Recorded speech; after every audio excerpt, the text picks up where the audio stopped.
And so one of the most fascinating things about osteoporosis is gut function. And it's turning out there's some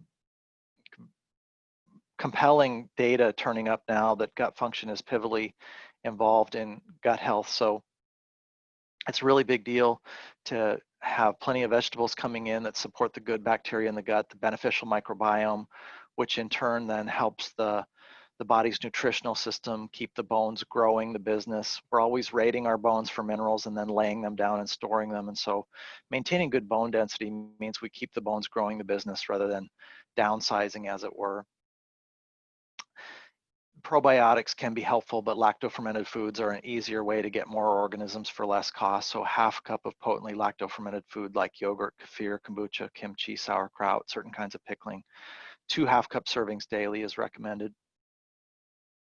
And then the sort of dream team for vitamin, mineral, and nutraceutical support of the bones is magnesium, adequate amount of D to get to 55 to 65 nanograms per mil in the blood of D. A little melatonin at night, that's a good idea for some individuals, not others. 1 to 3 milligrams, best to not go above 3 milligrams. Calcium, people with bone density issues need about 1,200 to 1,500 milligrams of calcium every 24 hours, and half of that should come from supplements typically, because usually folks can only get about half from their food, even if they have calcium-rich food. So often about 750 milligrams calcium. Unfortunately, the most common calcium carbonate or oyster shell calcium.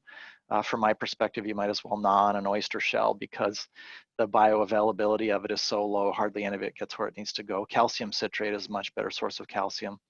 Also, the body can't absorb more than 500 milligrams of calcium in one setting or sitting. So anybody that's going to shoot for 750 milligrams needs to get 500 one place, typically breakfast, and then 250 or 500 the remainder of the 750 dinner or bedtime, something like that.